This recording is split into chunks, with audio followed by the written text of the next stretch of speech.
Hello and welcome to Continuously Brave. If you're new here, hi, I'm Ali, the host of Continuously Brave, a podcast talking about growth, mindset, happiness, self-love, spirituality, burnout, and boundaries.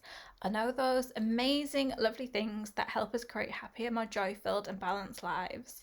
But here on Continuously Brave, we also share the true stories of our unravelings, what really goes on behind the scenes, our messy middles, and what really trips us up, and what we have to do to pick ourselves back up again, and finding our resilience, which is what makes us continuously brave. So, today's episode is also available on YouTube if you're interested to go and watch as well as listen, or whichever one you want to do. It feels really a bit uncomfortable talking about this because I don't really talk about this at all. But the title of today's episode is, of course, my human design experiment. And so I'm going to be talking about human design and personally my human design as well. So before we get into all that juicy goodness and all that stuff, what on earth is human design? I bet you're wondering if you haven't heard of it before. So human design is a personality categorization model, so I guess you could say. So if you've heard of Myers-Briggs and you've heard of I can't remember any other, like astrology, when you check out your star signs and things like that. So instead of giving you a generic summary, human design is tailored to you and your date of birth and where you were born. It will tell you what's your natural state according to human design and how best you can operate into the world. So you get a human design body graph, and it's composed of 9 different shapes known as energy centers. And those energy centers replace the 7 chakras and each have their own significance. The lines connecting the energy centers are called channels, where these indicate certain abilities or ways of operating. If you're interested in finding out your human design, you can go to the, I'm probably going to pronounce this wrong, Giovanni Archive. It's giovanniarchive.com and get your own chart there. And this will generate your personalized body graph and give you a summary of your energy type, your strategy, your not self theme, or your not self, your inner authority, your profile, definition, and the one that trips me up the most, the incarnation cross. Okay, so all you have to do when you go onto the giovanniarchive.com is you have to put in your date of birth, the time you were born, and where you were born, and then that gives you your body graph. So anywhere on the body graph that is white, that means it's open, meaning whatever energy center or channel represents are to be influenced. Sorry, I'll say that again. Meaning whatever that energy center or channel represents is able to be influenced by the outside world. An energy center or channel that is coloured in, it could be red, black, green, yellow, gold, etc. That is a defined channel and is less impressionable. Is that the right word? Impressionable to outside influences. And each of these energy centers, there are numbers which are related to the 64 hexagrams of the Chinese I Ching. And in human design, these are called gates, and the 2 gates form the channel between one energy center. Sorry, between 2 energy centers. Oh, this is hard. Each gate is associated with a certain ability or perspective, and gates that are coloured red are skills, beliefs you're unconsciously aware of or not able to articulate, whereas gates that are coloured black represent skills, beliefs you're consciously aware of. consciously aware of. Gates that look checkered with both red and black mean you flip between knowing that you've got that trait attitude and not being able to clearly identify it. Okay, I feel like I need another drink right now from going through this. So, there are a few different energy types, okay? And the energy type, I'm just getting up my definitions of the energy types. So there are technically 4 human design energy types, okay? And I have to look this up because I never remember all 4 of them. And okay, so they are manifestors, generators, projectors, and reflectors. Sorry, there's 5, and there's manifesting generators. 1, 2, 3, 4, 5. Yeah, there's 5. I feel like I should go back and do that, but let's just do that again in case. So there are 5 energy types, not 4, 5. Manifestor, generator, projector, reflector, and manifesting generator. So what I've gathered is that if you're a manifesting generator, you take a bit of the manifestor and a bit of the generator content, but not all of them. They're kind of like a hybrid. And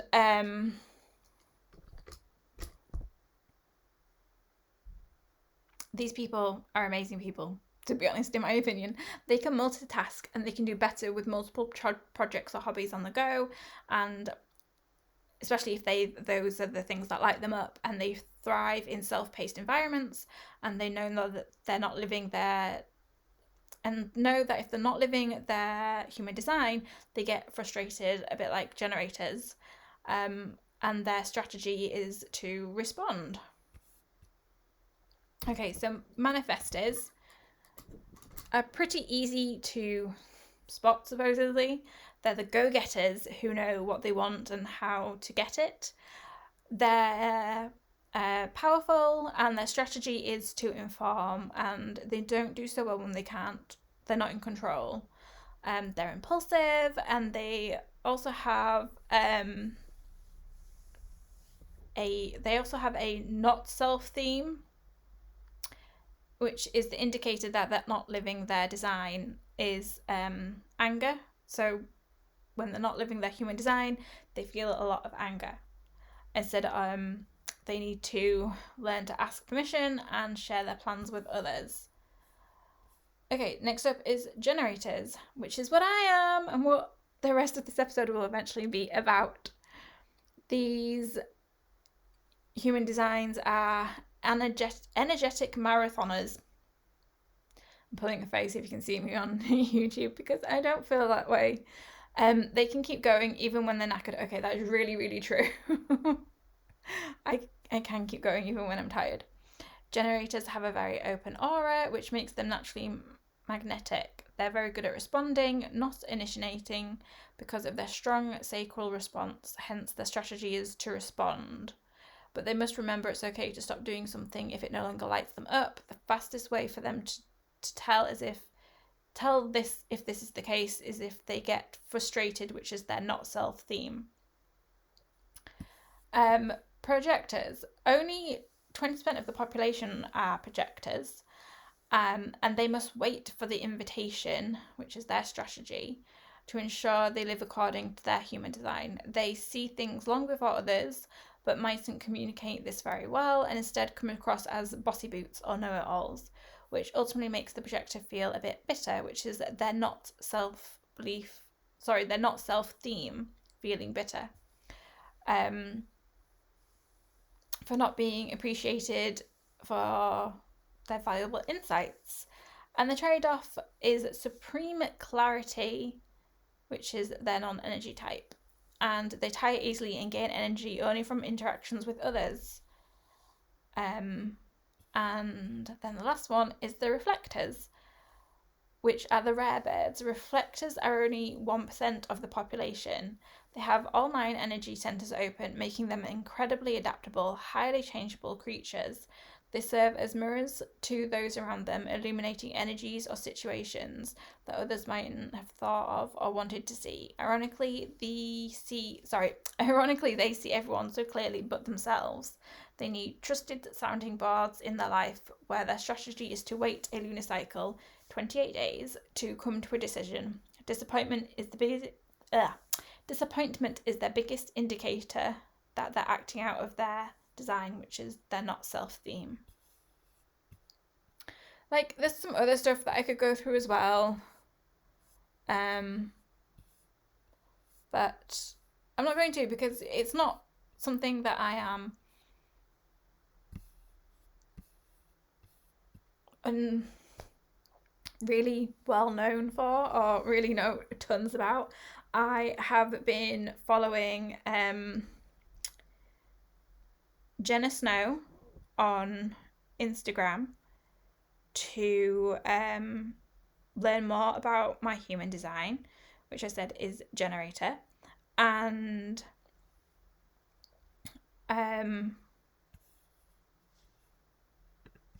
she has created a app where you can put in your information and she shows you your human design. So this is my human design chart on the app.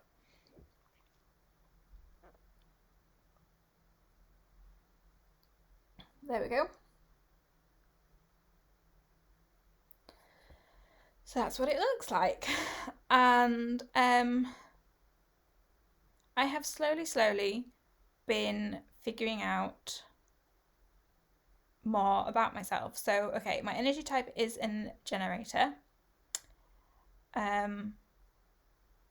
generator's purpose is to create good energy in the world. As the name suggests, you are here to generate energy. Whatever you do, something that makes you happy, excited, and lit up, you create so much good energy that it literally spills out of you and into everyone around you. Being lit up is your highest calling. When you're happy and excited, it inspires, fuels, and lifts everyone else up around you without even trying. When you're excited, you become full of life. The energy can't help but spill out of you and to everybody you come across. When you're following your desires, you feel like you could go all day without feeling tired because you're generating this good energy. This is the universe telling you you're in the flow. Because of this, when a generator does what they love, everybody wins. I find it really helpful because it breaks it down to you. So obviously that was my energy type, and it breaks it down. I'm trying to show without the reflection of the window casting on it. So it breaks it down into your energy type, your intuition, which for me is gut intuition, my personality, which is one for the omniscient teacher, my strategy, which is responding, my sign, which is satisfaction, my not self, which we covered, which is frustration, my manifestation process, which is specific, my life theme, which is the right angle cross of the Sphinx 13/7 and 1/2, which that's the one that I don't really get and don't really understand. My digestion is alternating appetite. My strongest sense is inner vision, and my emotions is non-emotional. And one of the reasons that I love this app is because Jenna has done this thing for every day for 200 days. You'll get a new tip based on your energy type. And I find them really helpful and really interesting. And that is one of the ways that I'm kind of learning more about my energy type, being a generator. Being a generator is one of the most common and popular energy types. I did my energy type and my husband's, and we're both generators, but that is literally the only thing we have in common is our energy type. Everything else is completely different for us, which makes a lot of sense. I think it's based, please feel to correct me if I am wrong, but I'm pretty sure it's based about where the stars are in the sky, and then it's translated into your energy type and stuff. I think that's wrong, but I'm not sure. But yeah, my husband, pretty much most people born in 86, the year that I was born, are generators. And my husband obviously was born in the same year that I was, so we are both generators. And today's tip for generators, which is called Finding Your Purpose. The universe is up there laughing at how we all limit the idea of our purpose to our work. The universe is up there laughing at how we all limit the idea of our purpose to our work. Don't get it, but okay. So for me, personally, I found out about the human design. I can't remember when, maybe 2019, from Danny Gardner, who is a quiet marketer, I think is what she classes herself as. And she had a course on being a generator because she herself is a generator. And so she spoke a lot about being a generator, and I just kept following along during 2020 when, the world broke. And in 2021, it became a way more popular thing online, and started following a couple of different human design readers who would share obviously about all the different designs. And so I would just take what I was interested in as a generator. And then it's just been really popular. And I just think that one of the funniest things is over the last 2 years, people who originally were talking about who are generators and were talking and giving loads of information about being generators, and now in 2022 helping the projectors, which is cool.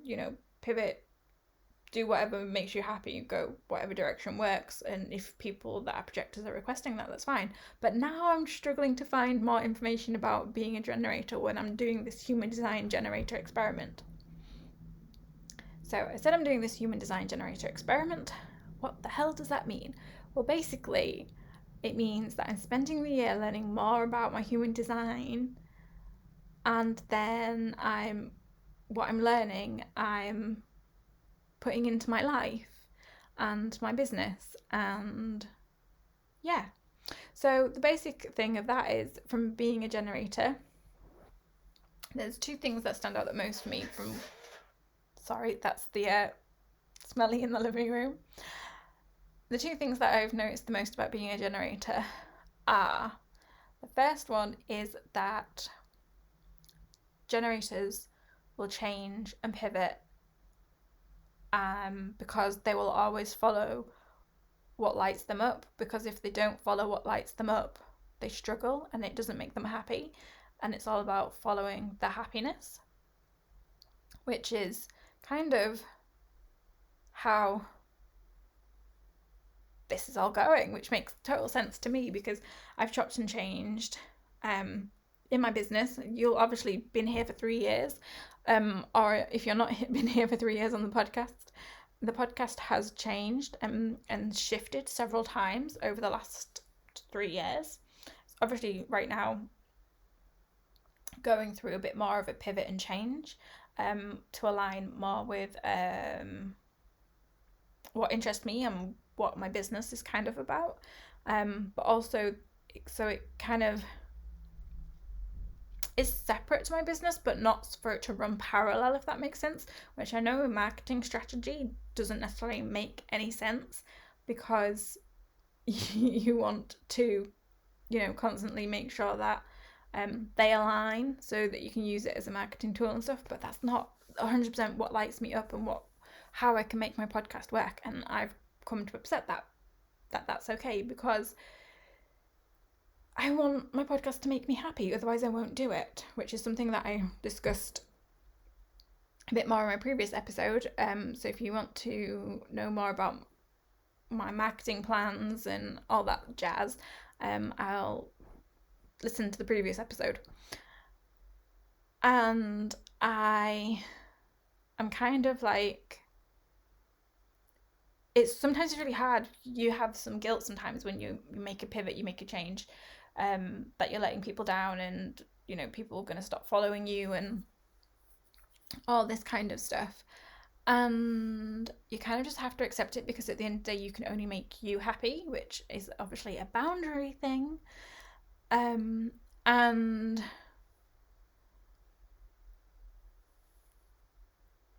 this is where the thinking space happens, because there's no more notes. And I have completely forgotten. It was a boundary thing. And I always really thought I was good at boundaries, and I am good at boundaries, unless it's somebody close to me, and then I really struggle with setting boundaries. So if you're not close to me, I can set the motherfucking amazing boundaries. But if you are close to me, I can't set boundaries. It's really bad. So that is another thing with with generators, is setting better boundaries, is blocking more. And the second thing, so I said there was two things, and I've just gone through the first one, which was what was it again?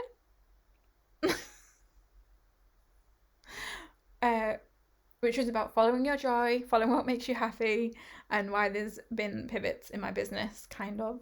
It's been trying to follow.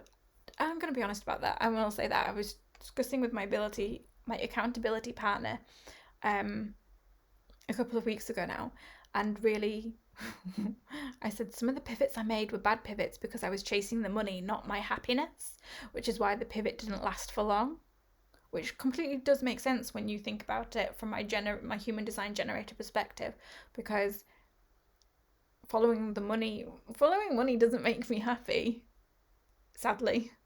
And therefore I can't just follow the money to try and light myself up. I have to do what lights me up and hope I can make money from that, which isn't always the best plan. And then the second thing is that in the strategy, I'm gonna just pull it back up again. It was to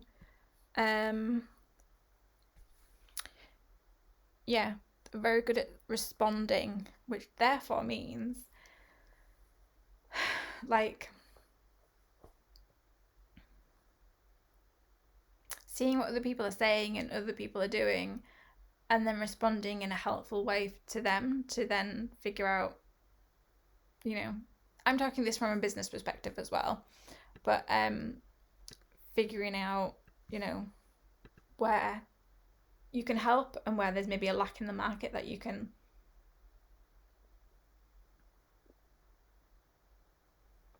put an offer in, create content that people will like, which isn't always easy, because sometimes I feel like you've got to take a step back to do that, and there's not always time to do that.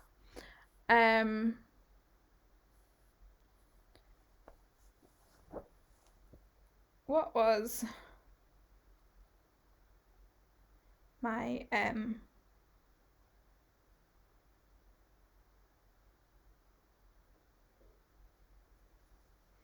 just wondering what the my inner authority was. It was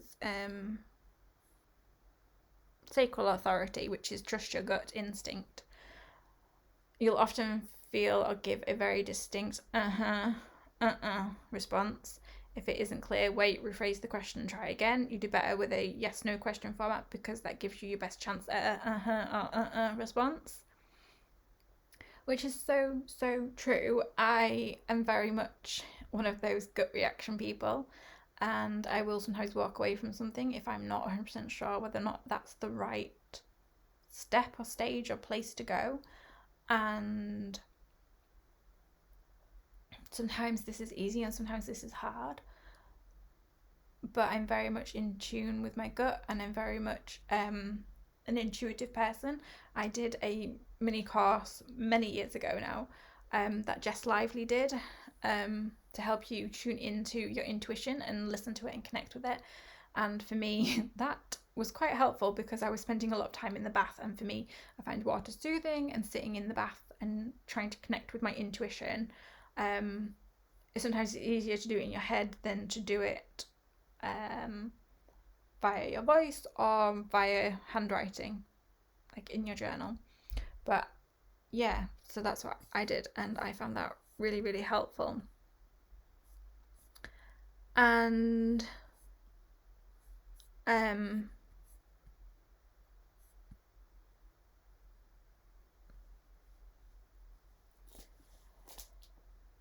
am basically learning more about my human design type, and I am basically going to be, as I said, applying what I'm learning to my business and to my life and using it to help me build a happier, more joy-filled, balanced life.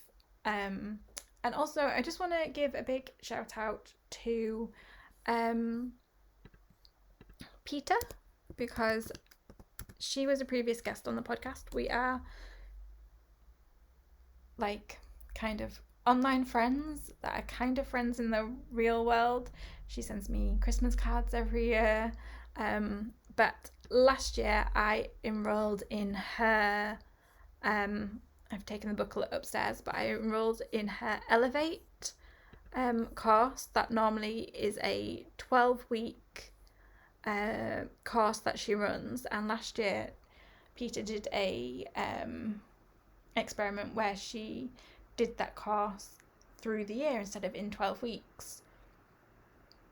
And I found it really, really helpful, and I really enjoyed it.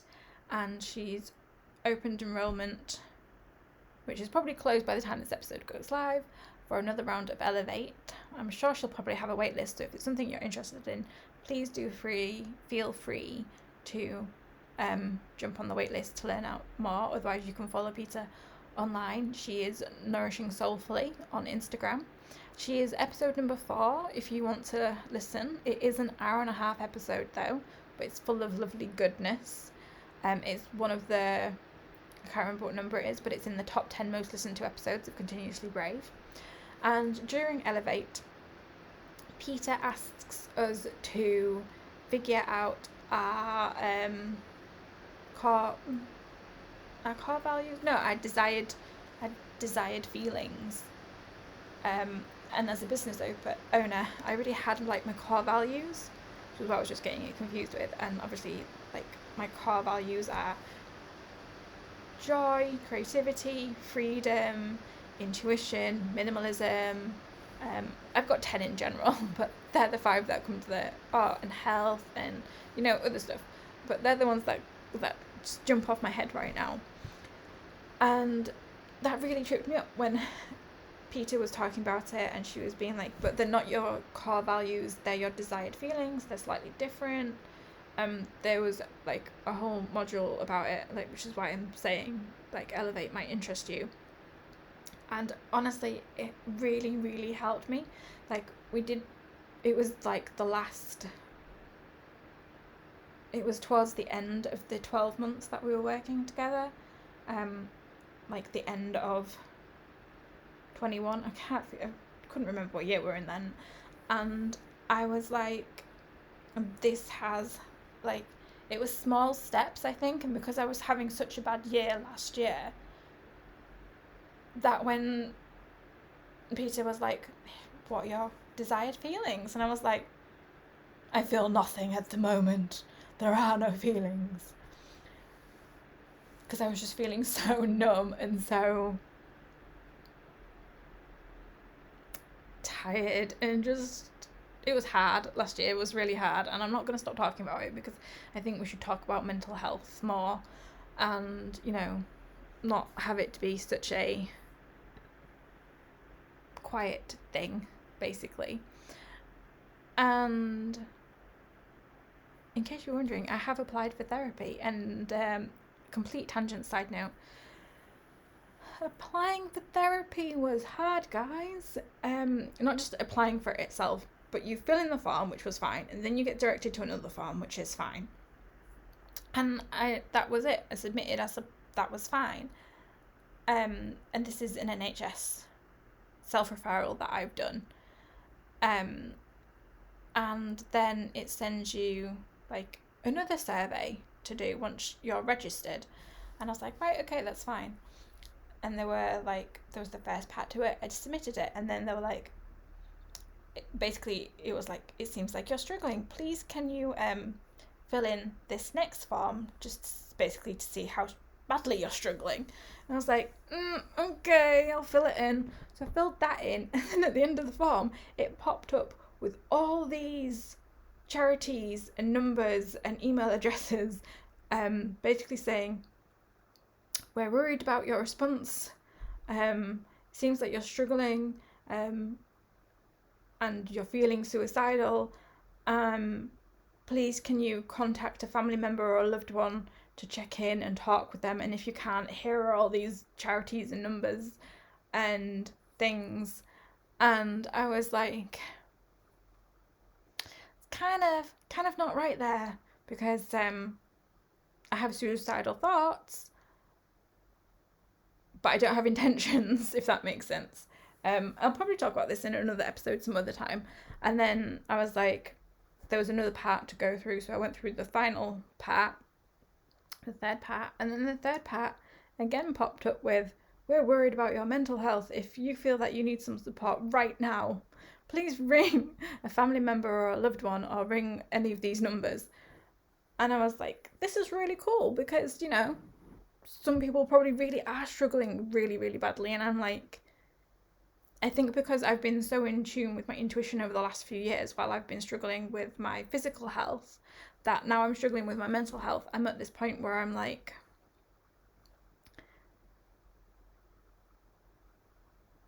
I can tell when that voice isn't my voice, and that it's not me thinking those things. It's just this weird negative self-destructive thing coming through that's kind of really annoying.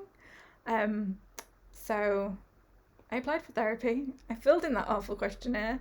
I got a bit freaked out by the whole we're worried about you aspect, and now I'm waiting for another email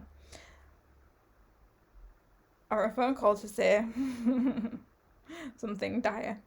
And yeah, I'm just checking. I didn't get another email about the something dire.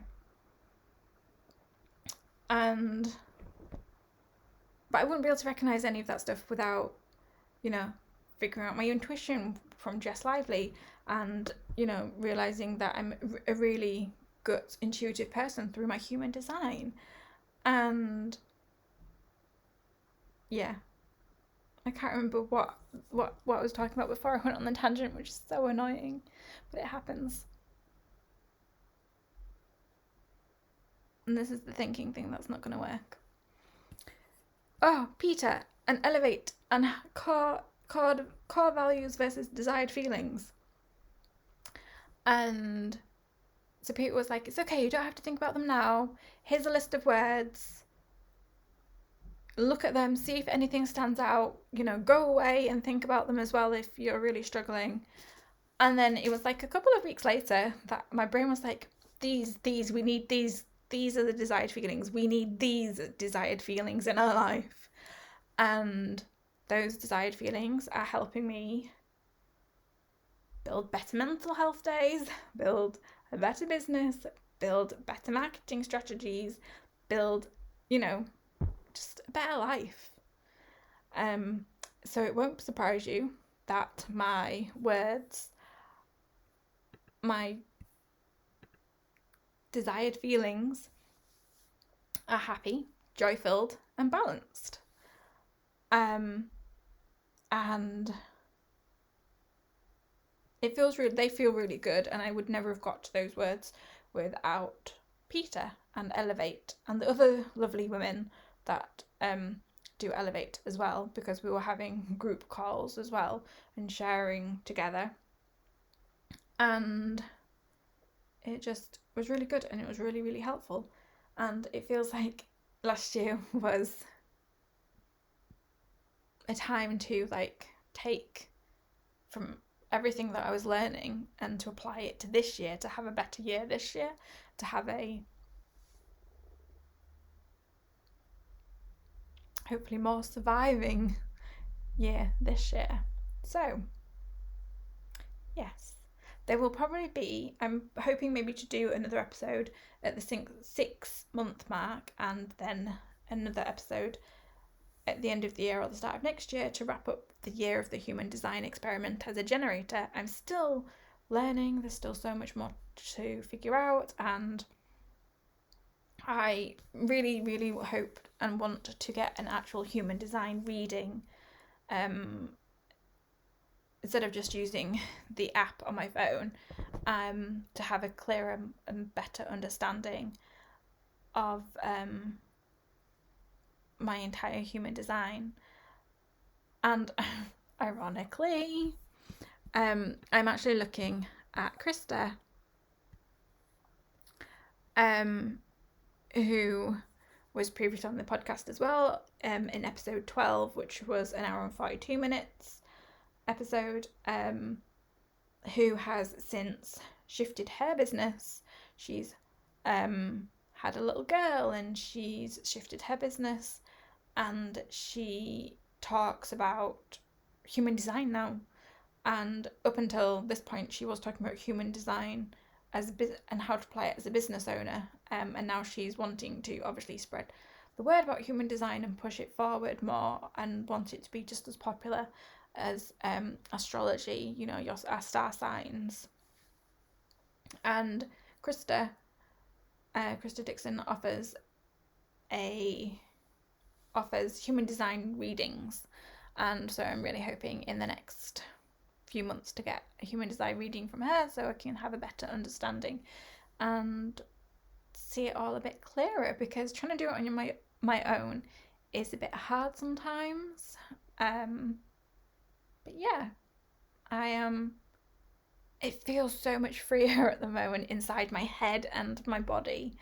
There's just this nice feeling of happiness and joy and less stress, and there's still that shitty mental health stuff going on over here, but overall it is a lot better.